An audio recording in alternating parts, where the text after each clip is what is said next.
Hello, everyone, and welcome to today's session about mastering the investigative mindset with 4 key questions. I'm Sophie Bovey, the Senior Product Marketing Manager here at Binalyze, and I'll be your host for today. Before we get started, we have a couple of quick housekeeping notes. The first is if you have any questions during the session, do feel free to drop them into the Q&A box on the right-hand side of your screen.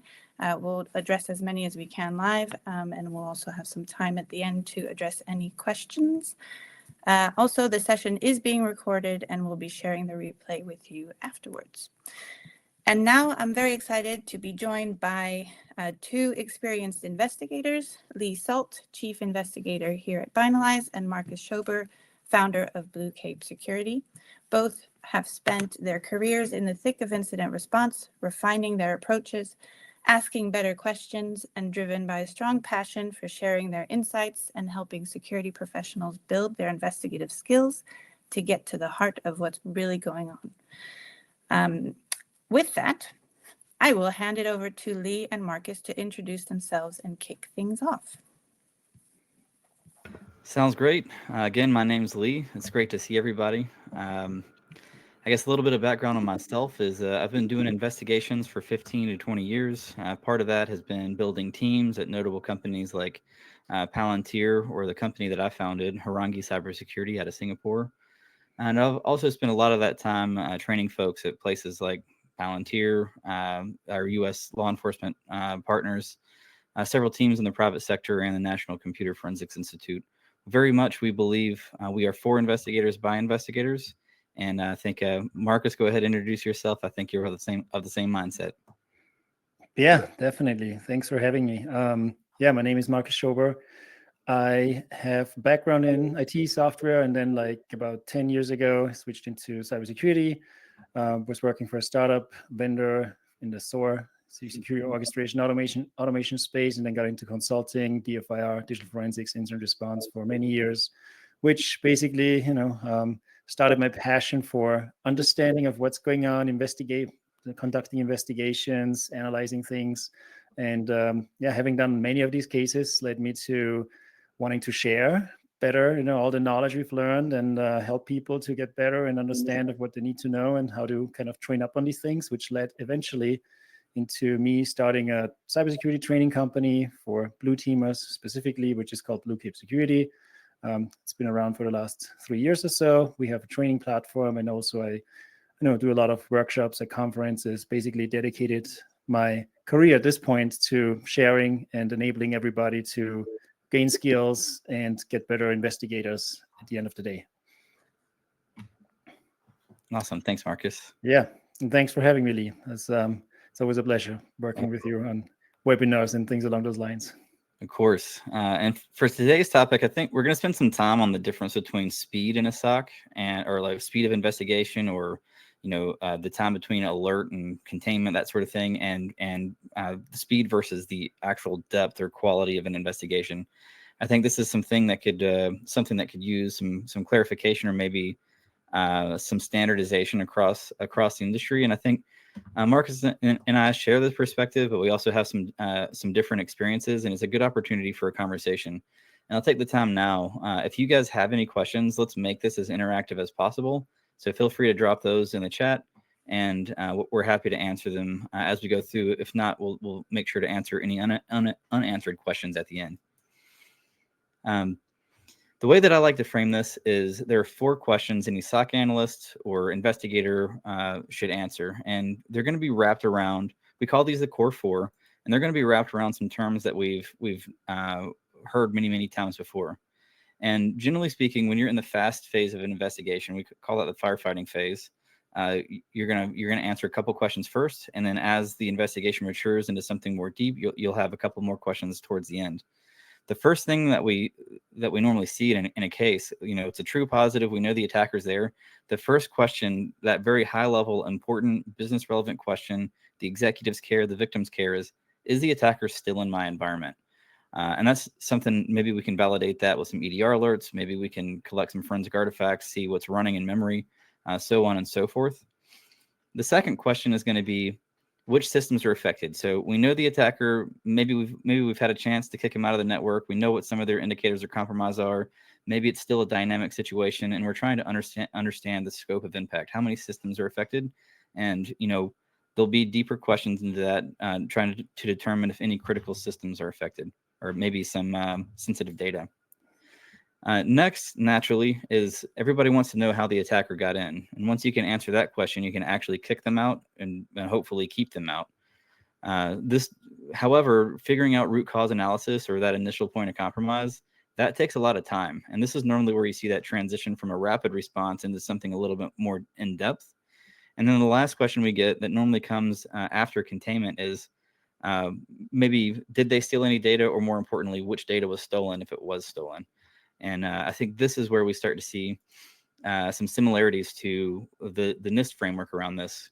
We go in, we have some preparation, maybe we have some playbooks in place or some tooling in place. When we have a true positive, we collect that evidence, and we have sort of a circular investigative workflow where we bounce back and forth between which systems were affected and some of the other questions. As we know, on day one, we might find 100 systems were infected, and by the end of the investigation, we might have found many, many more as we get more answers, more details, and do more analysis. I think this is a good spot, Marcus. Like in an investigation, when you're things are dynamic, we're trying to get rapid answers, but maybe there's some really detailed questions that are coming in early in the investigation, in the incident, and we're having to balance between executive questions and technical depth and so on. Do you have any ideas, between firefighting and that deeper arson investigation phase? What are some of the common traps or pitfalls that you experience, or that you see in other folk? Mm-hmm. Yeah. That's the difficult thing is you never know what you're getting yourself into, right? In the beginning, every case is a little different. Every environment is a little different. The tools you have available, the scope of the compromise. Worst case scenario, if ransomware has happened, for example, of course, you got to roll up the entire investigation, and there's so many different stakeholders involved with different kind of questions, right? And so you need to help with decisions such as, what do we do for restoration? What do we do for containment? What do we do from a legal side? Is data involved? Like all the steps that you just mentioned before. Typically investigators are spread thin, and so the most important part is just having a good investigative mindset, which is the topic of this call, and a structure, right? A team that can perform, where you can dedicate resources and time to, kind of grabbing the low-hanging fruit, right? Like you need to figure out the scope, and you need to figure out how can you do that? Like if you know what to investigate, what to analyze, to quickly get a handle of, okay, what was compromised, which systems, how can we contain, and then move from there. That also helps a lot with answering questions such as recovery, potential damage of the incident. So it depends. In some cases are more narrowed and just more focused on particular systems, and then you have to dive deeper, which is of course much more effort and takes more time. So I guess experience and having seen case over case helps with making decisions on how much time to spend and what kind of the right approach is, whether to be high level in firefighting, kind of rapid response, or if you need to dig deeper. But ideally you have a team that you can actually delegate the right tasks to. In my opinion, it's all about the consistent approach about delegation, task assignment, and making sure that everybody knows what they need to do. Yeah, I tend to agree. There's a few I guess popular terms out there, like analysis paralysis. So if we go back, there's two things: analysis paralysis and maybe using too much jargon. So let me back up one slide. And when you're in an incident and you're having to work with people from, say, the sales side or other business units, all of these terms, collecting evidence, containment, and eradication, these are all going to be jargon. And as a career crisis manager, one of the things that I've really learned is we need to use plain language, something that everybody can understand. And if we can get back and we can say, hey, okay, executive team, lawyers, business team, we have one question that we need to answer right now. And that question is the attacker still in the environment? If we can organize around that, then I know that my next cadence calls or my next meetings or my next key strategic thing is collecting all of the evidence and doing all the analysis to answer that question. And at that point, once I know the answer, I can find a way to de-escalate the incident. So maybe there's, as you point out, the containment actions. If we know they're still in there, then the next thing that we're going to want to know is, as we talked about before, if they're in here, which systems are affected? Which systems do I need to take containment actions on? I think now would be a good time to kind of put this up on a map and walk through maybe an example of what this looks like, and go through part of the firefighting phase and how you might be able to get rapid answers with EDR, SIMs, tools like ours. But more importantly, it's really about having that investigative mindset and being able to set that expectation across the whole team. I have one strategic question to answer at a time. If you have a large enough team, maybe you can work towards multiple. But really, during those critical briefings and as you're sending out those preliminary reports, if you can focus on one key objective at a time, those core 4 questions, it really makes these incidents go a lot faster, and they're less stressful. So in this scenario, we have very clearly a fictitious and simulated network environment. We're about to get an alert. Or we have received an alert, and now we've got maybe some indicators of compromise, and we want to know if the attacker is still in the system or still in the environment. And in this phase, imagine you're going through there, you see, your alert and one of the popular EDR providers, or you see something come from a forensic tool or a firewall or something into the SIM, and for sure that you've got, we'll call the little radar dishes or little satellite dishes in there. We'll call that Cobalt Strike, and we'll call the other two biohazard, some sort of ransomware or some other type of malware that is not interactive. It's not a command and control piece of malware. So right off the bat, we answer this. We see those alerts, and now all I need to know is, are those binaries still running in memory? And if the answer is yes, the attacker still has access to the environment. Sometimes you can answer that question in the first 60 seconds of an engagement. Markus, do you have any context about this, or any gotchas where maybe we're not seeing something in EDR, or maybe we're seeing something in a firewall log or forensic artifact, but we're not seeing that replicated across other detection tooling? Yeah, I mean, I think it's always about, there's so many moving pieces in the beginning where you don't even know what you don't know. And so actively running processes, being able to look for those is obviously a big kind of benefit if you have the tooling and the processes set up for it.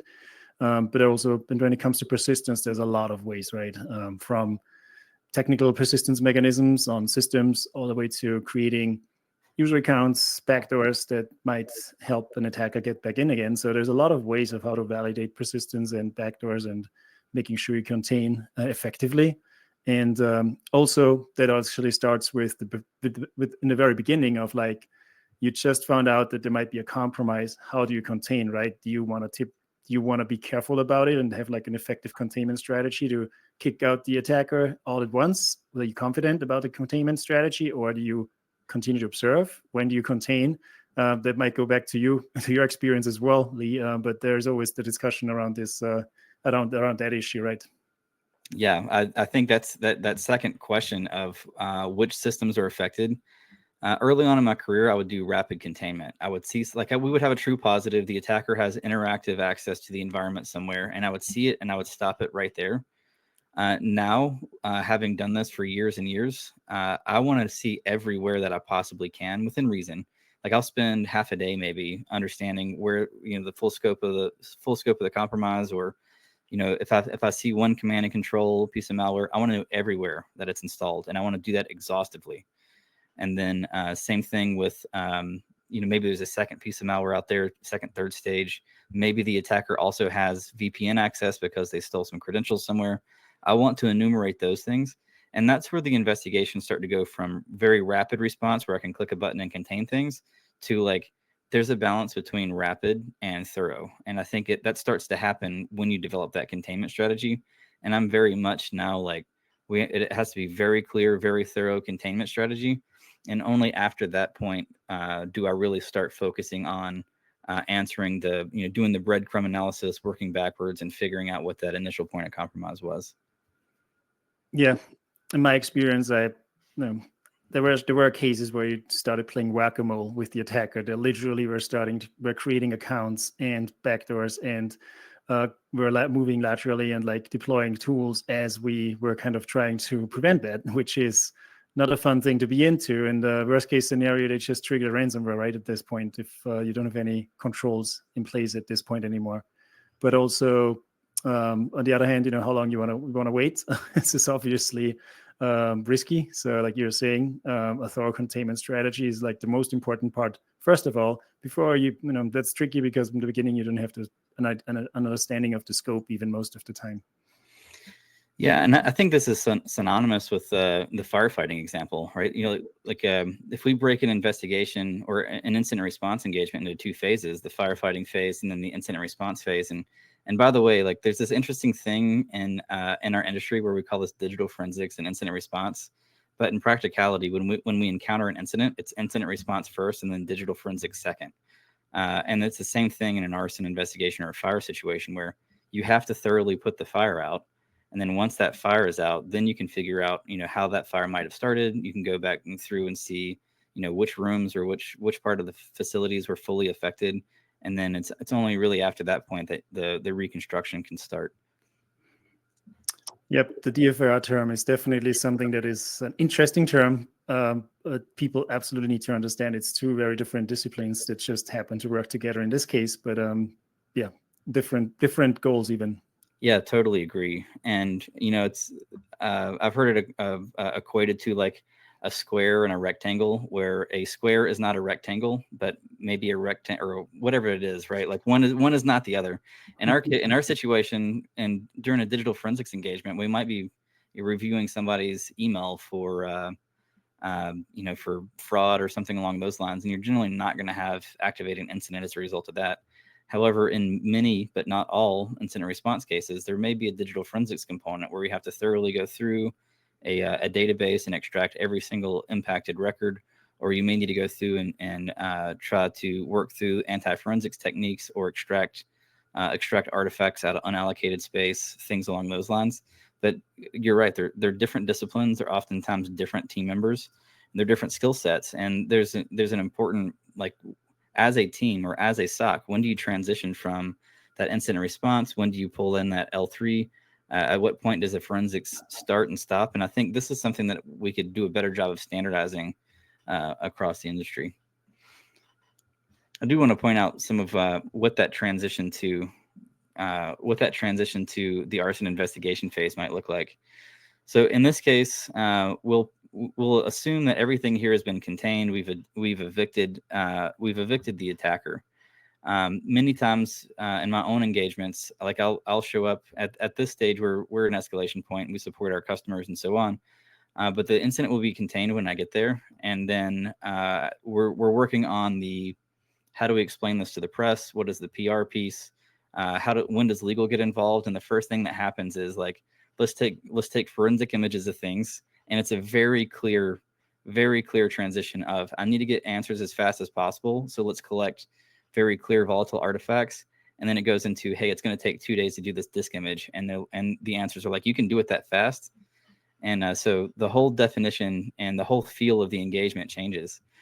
And of course, once you get in this simulated instance, once you get the disk image from the finance server, the finance guy is going to say, well, hey, our CEO, I think their laptop was affected too.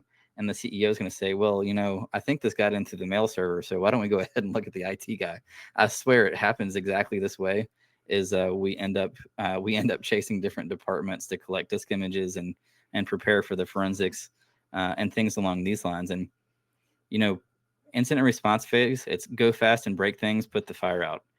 Digital forensics phase, it's be very litigious, document every single step, make sure you can your process is defendable. How's your experience, Markus? Yeah, makes absolutely sense. And speaking of data collection, in any workshop or training or everything I do, I just basically stress on the importance of having a data collection process in place, because that's where most of the things in my experience went wrong, when organizations weren't prepared.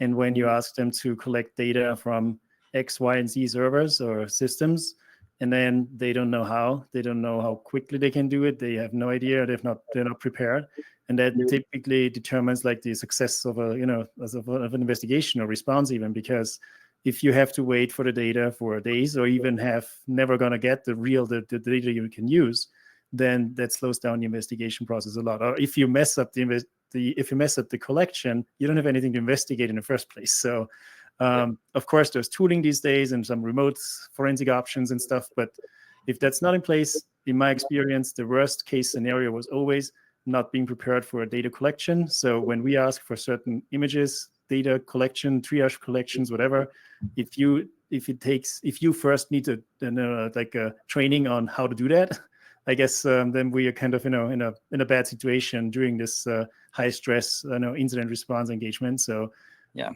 practice, keep that in mind first, and then make sure that you can deliver when it's needed.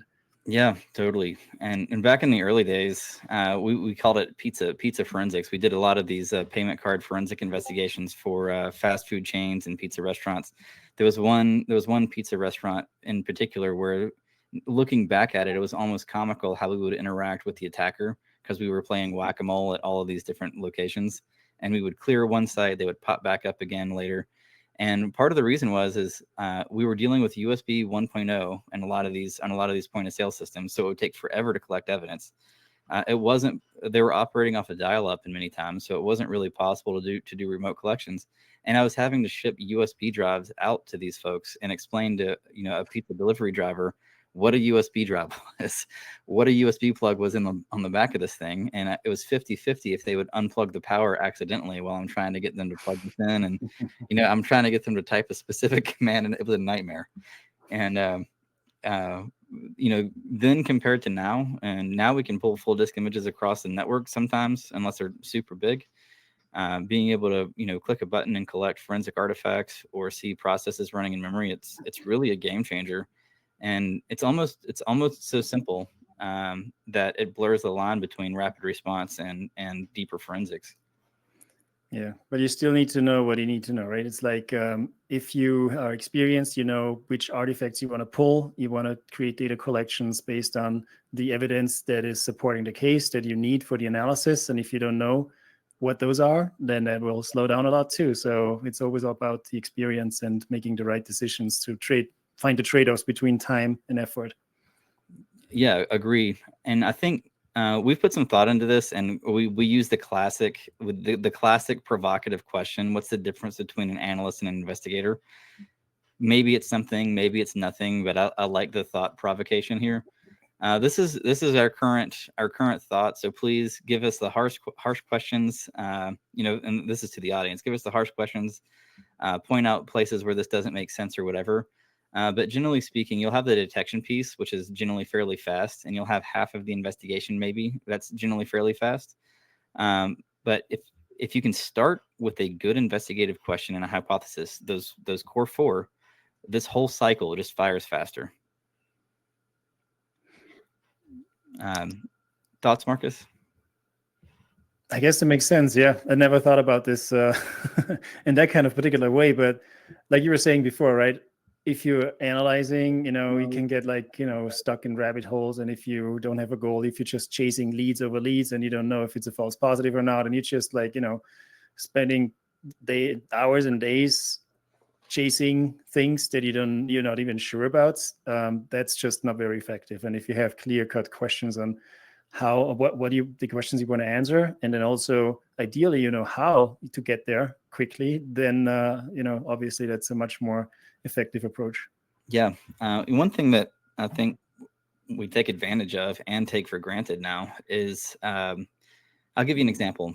So in the early days when everybody was writing their own collection scripts and the various places, Mandiant, Trustwave, AT&T, Verizon, all of these places that were doing IBM ISS, all of these folks, there's a lot of us that were using sysinternals tools. We were using Nersoft tools, and there's one tool that I really liked to use for 32-bit malware back in the XP days, and it was called cprocess.exe. It gave me all of the information that I needed, and as I was scrolling through the output, which was all text-based, you could see there'd be like a blank spot if it wasn't if the application wasn't signed, and inevitably that would be the malware back then. And but the problem is not all malware would be the same file path. So I couldn't use a sed grep or awk, or I couldn't use a regex to find the piece of malware. So if we look at that in these days, like I would get analysis paralysis staring at thousands of these cprocess.txt output files, trying to figure like, and in some cases, I literally manually went through each one. And instead, we now have this tooling that we can leverage. We have to take that old mindset that not all the data is going to be clean. Some of it is going to be like the cprocess.txt, like difficult garbage data. If the investigators can partner with the detection engineers and we can get the teams to collaborate, like that's where we turn in, we take it to the detection engineer and they say, hey, there's other places to look for this. Can we just get the file hash for that file and we can just search for that somewhere else? Because the one thing that I didn't have access at that time was file hashes of everything on disk, because that just took forever back on Windows XP. And we would eventually get it, but I would be waiting, a week for those disk images to come, because we would ship them back and forth.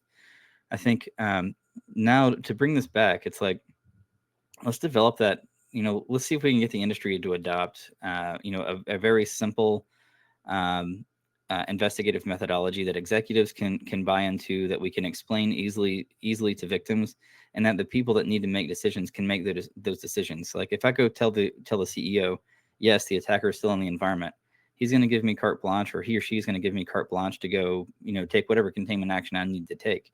If I tell them, if I can even be more specific and say, the attacker's got access to these 15 or 20 or 100 systems, it's a no-brainer. I'm going to have that authority. If we can't answer those things assertively, though, with clear, concrete, direct answers, that incident's going to spiral for a long period of time. And it's going to be a while, like evidence is going to erode before we get to the digital forensics phase. Absolutely, yeah. Kind of like, deriving from the threat hunting kind of approach, right? Like where you have a hypothesis, first of all, and you know what the outcome should look like, or at least you have a goal, and then you see what the outcomes look like based on the hypothesis. So with this in mind, similar idea, you have a better scope and a better understanding of what you're looking for. I see a question on somebody's in the chat. I don't know if you want to get to that right now or not, but it's about what's your advice on training junior analysts to think in this investigative way, especially when they're building technical depth? I think it starts, train the analyst first with investigative methodology and why they're doing the technical piece. And I'll now answer this circuitously with some experience I've had over the years. The industry used to ask itself, is it better to take a law enforcement or military investigator and then train them in the technical pieces to do this incident response and the digital forensics? Or is it better to take an IT admin and then train them in investigative methodology? And generally speaking, I think it's a combination. But when we're looking at that incident commander role, or the people that are going to make investigations take less time, certainly in unclean environments where you don't have the advantage of playbooks all the time, like put the investigator, like the person who's a career investigator, teach them the minimum technical skills. Because if you can get in there with an investigative methodology, the entire team is going to go faster. One of the hardest things to answer as that junior or that technical analyst is, when do I stop? And the answer is, if you formed a hypothesis and you have a plan, you stop when you've answered your question. You might need to form a new one, but at least that investigative query or that analysis, that set of analysis is now complete, and When to stop is a great point. Yeah, absolutely. You never know what you don't know, right? And then you might dig up something, and then it pulls you down into another rabbit hole. Maybe from my perspective, real quick, because training is basically all I do these days. I'd say it's all about, from a practical perspective, it's all about hands-on experience, right? The most difficult thing I see with people and SOC analysts and people doing the same thing over and over again all day is that I think they are not seeing what actually looks bad, what bad looks like, ideally, and that's good for the company, right? But it's not great for building technical skills. So I think people definitely, there's a lot you can do with like a proper training, skills development path and everything. You first need to expose them with knowledge to see, hey, this is actually what I should know about, and then practicing. Everything hands-on practicing. This is why all we do is just building labs, basically, because I strongly believe you need to see different types of scenarios, investigations, perform investigations, and then answer the questions as part of the scenario, right? Like, did data exfiltration happen? Did somebody log on? Was this and that? Does that happen? And from a very practical perspective, you know where to look for and how to answer those questions at some point if you just keep repeating, looking into different types of evidence, using different types of tools. But first, you need to develop the understanding of what are the artifacts that you should be looking at. And then you can maybe use tools that can accelerate this approach or not, but do not start with the tools that are actually doing half the work for you and you don't even know what's happening under the hood. Work with the raw data, use the Eric Zimmerman tools, whatever open source stuff out there, look at what the artifacts look like, what evidence looks like, and then just, of course, implementing it in a production environment. You might think about ways how to speed up this process with potentially with tools. But that, I think, is mostly the reason why most junior people are not getting exposed to what they are supposed to see, just because the tools these days are doing a lot of work for them. Whereas it should be more like, hey, I need to understand what I'm looking for, and then I can use any tool basically, or understand if the tool can do the job that I'm looking for doing here. Totally agree. Chris Pogue talks about this thing he calls the Alexu principle. Chris is at a company called CyberCX now. We worked together a few times, but years and years ago. And it's basically the Alexu principle is a framework for creating a methodology like this, and it's a 4-step process. When you're in analysis paralysis, step back and ask yourself, what question am I actually trying to answer, and try to tie it back to one of those core 4 questions. The second thing is where do I get the answer to that question? What data or which artifact do I need? I think this is the piece that's missing for a lot of the technical folks, or just in general in the industry right now. Like we obfuscate that, like a lot of tools obfuscate that, or they don't expose which artifact a particular finding came from. So it's hard to fact check even, if it's a true positive or a false positive, etc. But anyway, that 4-step Alexu process is, which question am I trying to answer? Where does that data exist? How do I actually get that data? So do I need to get a full disk image? Do I extract it with, is it an Excel file sort of thing? Is it telemetry data that I'm going to see in the SIM, et cetera? And the last thing is, what does that data tell me? And I think, point 1 is we need somebody to have a methodology and define those questions. Point 2, this is where the technical training should start, and teach people what the artifacts are and which questions can be answered by a given data set. The third point is where the security engineers come in. Make that evidence collection as rapid as possible, or you adopt tools that make it fast. And then that last question is probably interpretation for the whole team, where that lead investigator is going to be responsible for communicating it, but there might be a lot of technical nuance that requires coordination between everybody, especially for nuanced malware or zero-day attacks, things along those lines. Sarah, I see you have a question down there too. If I'm already using a playbook-driven IR process, where would these 4 investigative questions fit in, or would I need to replace what we have? And basically, the way that I would answer that is, you have these 4 questions up top, and depending on which question you're trying to answer, you might the playbooks that you would use depend on the question. So let's say we'll dig in a little bit further. I don't have a slide for this, I don't think. But these core 4 questions are the very highest level, they're strategic things. You're going to break that down into operational level questions, and then and there might be some playbooks there. And then there's definitely going to be playbooks at the technical level. So let's go back and we'll say, how did the attacker first gain access? And that question I might dig in and say, I might refine that and make that a better question, more clear question. Did the attacker use a remote access tool to gain initial access? That's the operational level. I might have multiple remote access tools in my environment. I'm going to have to know what those are. And then at that tactical level, where these playbooks often come in, is, did the attacker use RDP? Did the attacker use AnyDesk? Did the attacker use LogMeIn or Citrix or any of these other tools? And what that playbook does is it goes and it fetches that data from wherever it is, and it compares that data to those detections. So if I want to answer these, if I want to get this question answered rapidly for my CISO or for my board of directors or whatever, I'll have these playbooks mapped back to these executive high-level questions that they really care about. And most of the time, not all the time, there are some really good shops out there, and I know some really effective analysts, investigators, security operations centers in general. But most of the time I go and consult with folks, the playbooks are very tactically oriented, and they don't necessarily help answer those executive level questions. Absolutely, yeah. I think having helped many organizations with writing playbooks in the past. Same thing, right? There's high level and then there's tactical playbooks. And I've never seen a tactical playbook work out end to end, right? It's more like you got to look at it from a modular perspective, right? What do you want to be looking for? Do you want to be looking for A, B, or C problem? And then this is the way how you do it, right? This is how you, I don't know, look for like for rules like an email, like in mailboxes. And this is how you do this and this is how you do that. But every case is a little different. Every kind of incident goes down differently. So you need to be flexible in terms of what kind of procedures you pull into the investigation. And that's just nice if you have it documented, if you have everybody be able to follow this in a consistent way, but you need to be flexible enough to also, approach it in terms of what the goals are for the incident and not just strictly following a playbook from end to end. Exactly.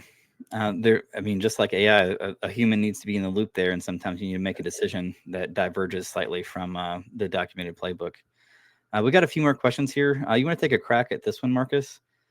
With the emergence of automated cyber incident response solutions, how important is it for incident responders to know the fundamentals of IR if the solution provides an answer, if the tool provides an answer? Yeah. That's kind of goes back to knowing your fundamentals and the foundations and know what they kind of have the expertise, right? The technical expertise.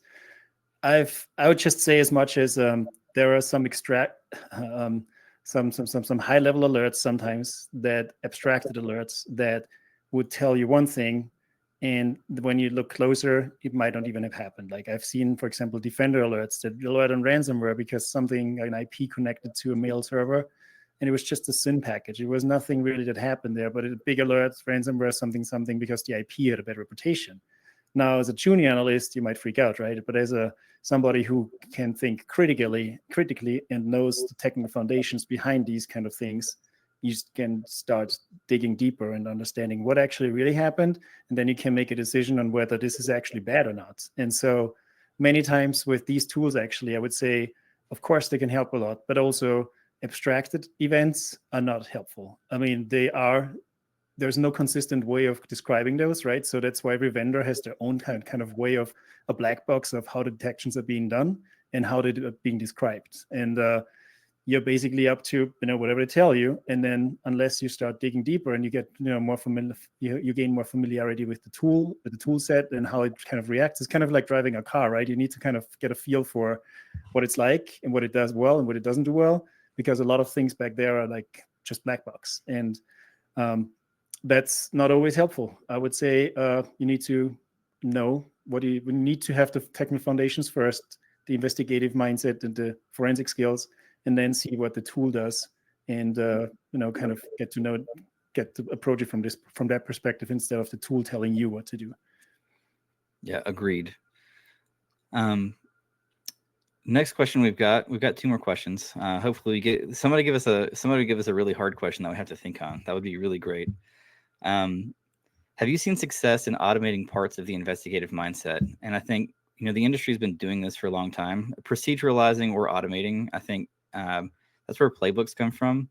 And the most mature organizations I've seen this, the easiest place it is to just flat automate things are mature internal organizations, where you can ask that question. Actually, I have a great example from, I can't name the organization, of course, but it was during the Avanti breach. They've been working on this thing for a long time. All of their, they know something happened. They know that those boxes were compromised, but they can't see if there's any lateral movement from those boxes to the internal environment. So they're launching their playbooks, they answer their questions, and they get no returns at all. No evidence of anything moving internally. And that was great, except for they didn't find anything. So they went back and they've manually validated this with, by collecting the artifacts themselves and viewing them in other tools, just your basic forensic validation.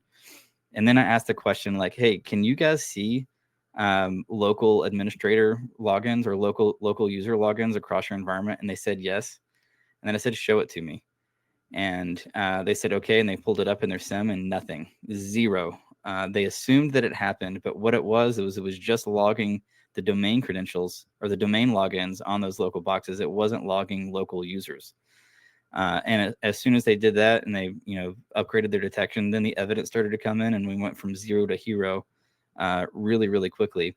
I think that answers part of the second question too, is you've really got to know those underlying principles.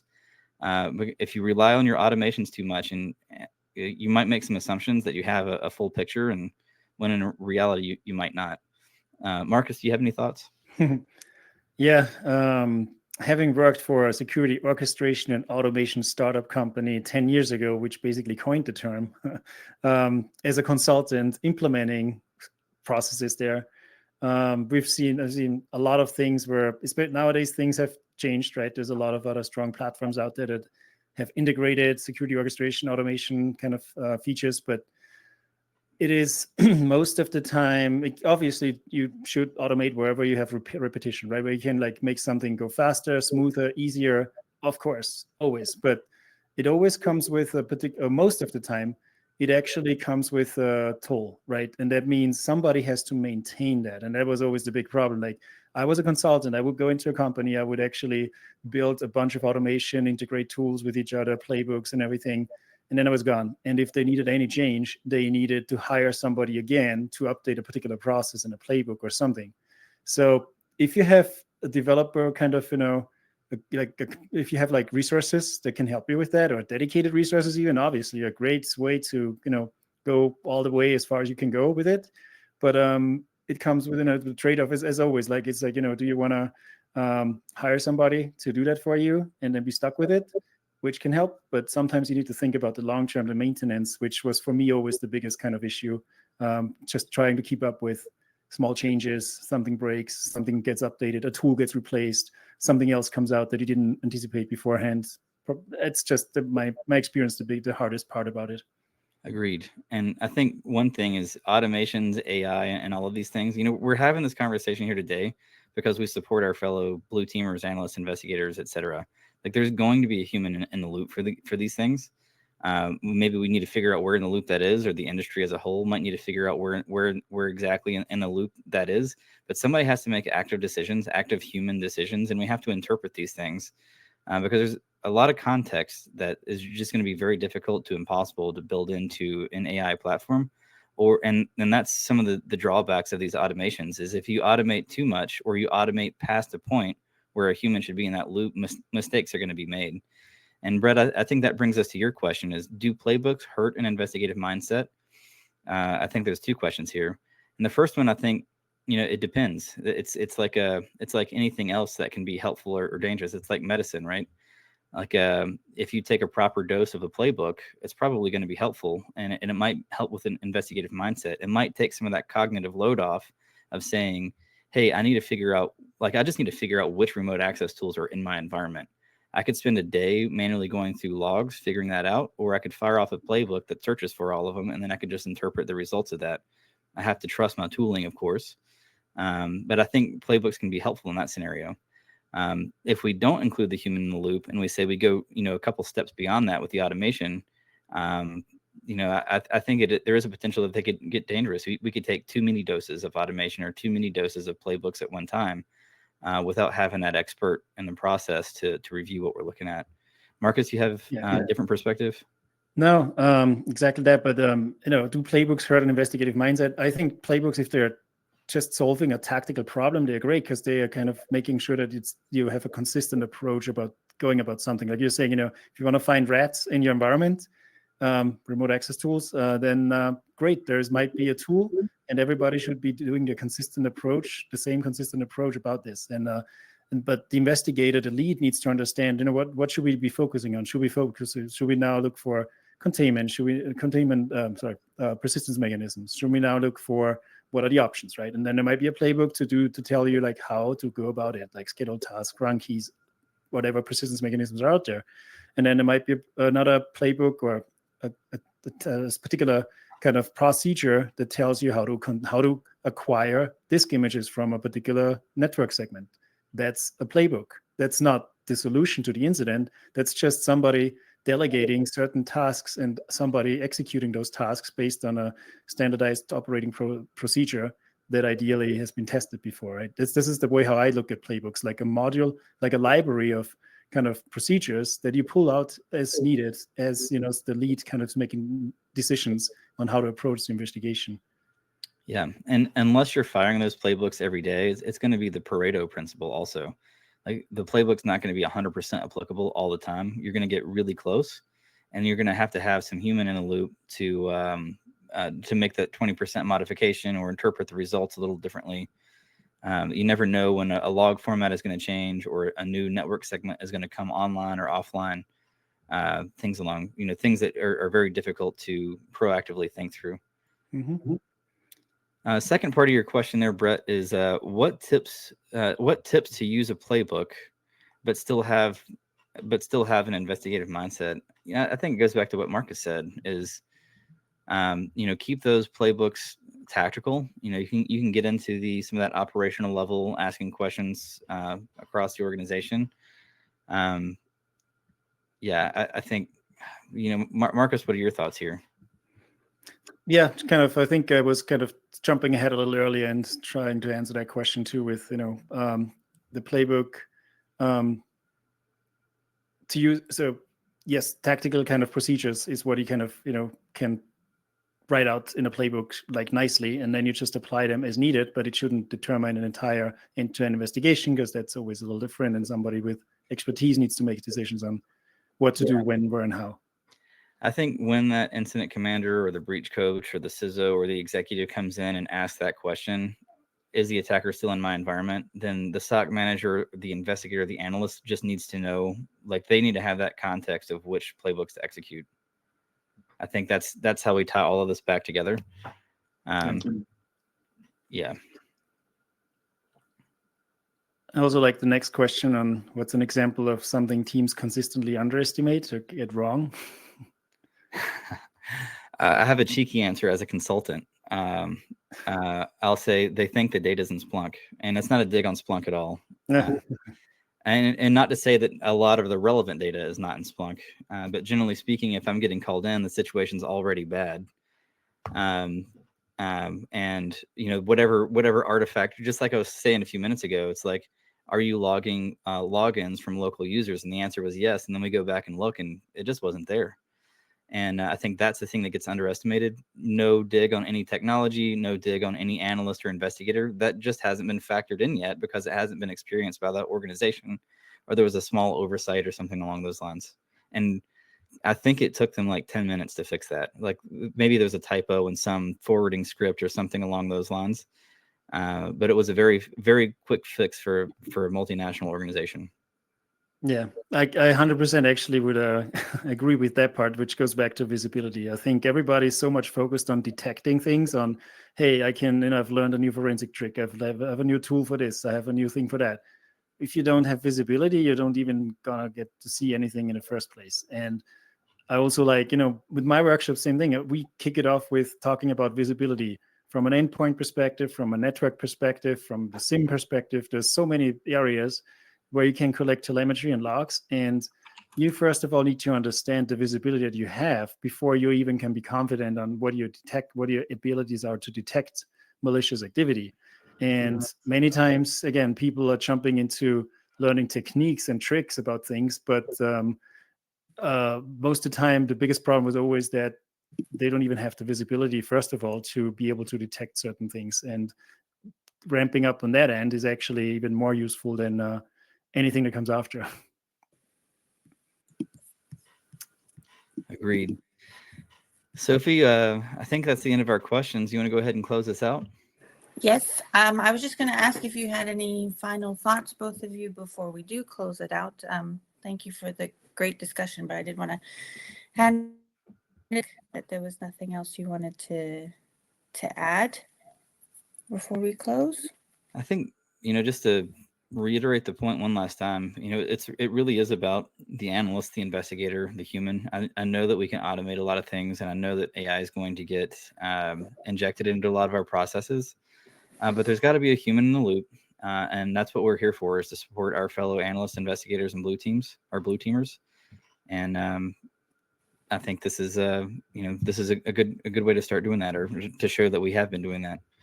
Markus? Same thing, all about the people. That's why, again, I dedicated my career now on on training people, because I think people are the ones that are actually ultimately making the decisions. And also those are the ones that are making the informed decisions on which technologies to use and what the technologies are supposed to do, as well as improving the processes, right? If you have people, process, technology, it all lives and dies with people. People need to be skilled enough, experienced enough to make the right decisions in terms of how to use technology and how to use processes and improve those processes. So it all comes, full circle back to somebody knowing what they're doing, not trusting or kind of like having everything guided by just automation and tools overall. So the more advanced stage, I would say, right? All right. Well, great. Thank you both very much for your time today. And thank you to all of those who have attended the webinar. I hope you found it insightful. Thank you, Brett, for the call out as well. And we look forward to seeing you all next time for another great topic. Awesome. Thanks, everybody. Thank you. Thank you very much. Bye.